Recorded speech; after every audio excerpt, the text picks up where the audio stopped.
Hi, I'm Greg from Water's Edge Woods in balmy Comer, Georgia. We're here today to talk about the difference between shiplap and nickel gap tongue and groove. I've got a few examples here today. This is an example of shiplap. There's no tongue and groove. One board is made to overlap over the rabbet on the prior board. This is an example of a bandsawn face. In white pine, we also carry a radial sawn face in white pine if you're looking for that really rustic look. It's made to go together just like so, and then it has to be face nailed to hold the boards in place. This is an example of a similar product in yellow pine. This is a shiplap that has a built-in stop for a nickel gap. It goes together like so. It also has to be face nailed. This is available in a D and better grade southern yellow pine. It will have a few small knots in it. This is an example of another product. This is a nickel gap profile, but this is a tongue and groove.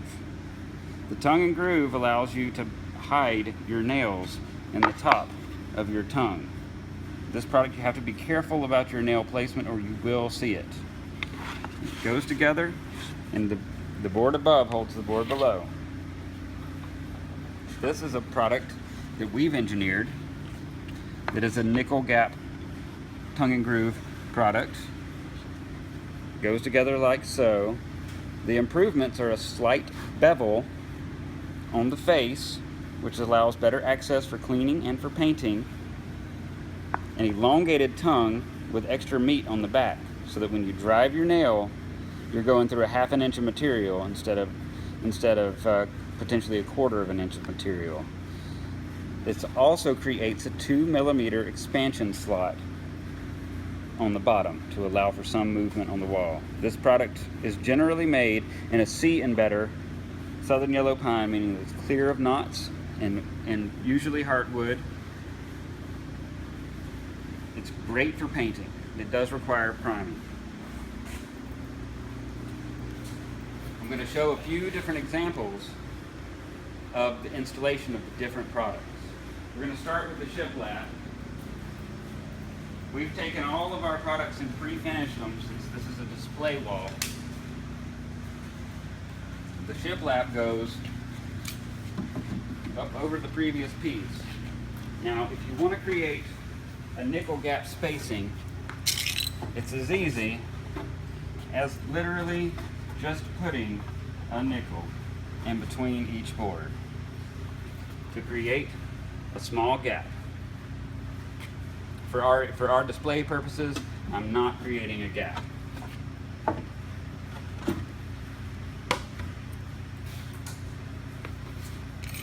This stuff has to be face nailed, and I've pre-drilled every hole so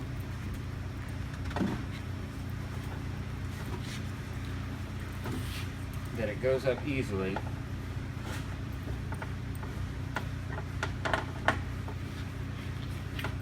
Now, with this product, I don't mind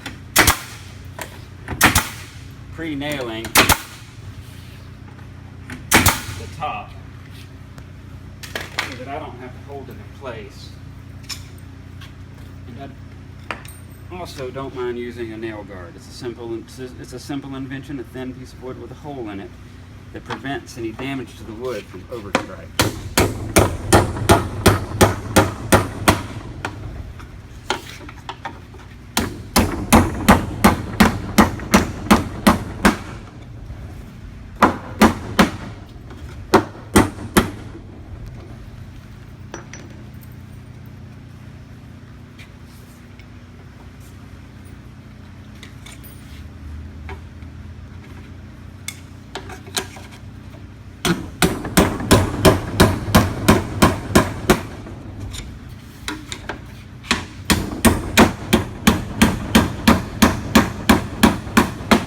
This would have left a dent in the wood, which is the beauty of a nail guard. So on and so forth, all the way up the wall. This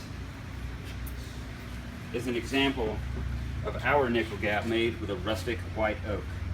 You'll see how much quicker and easier the installation goes. It clicks together, and I'll usually set it with a rubber mallet just to make sure it's sitting properly.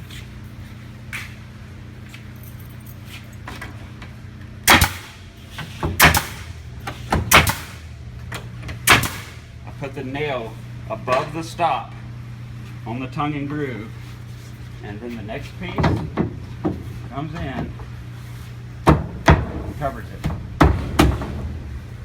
A gentle tap with the mallet to bring it down to the stop. Then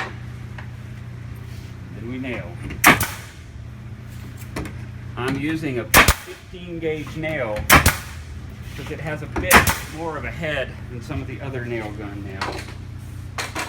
This is the white pine tongue and groove nickel gap product. Goes together really easily.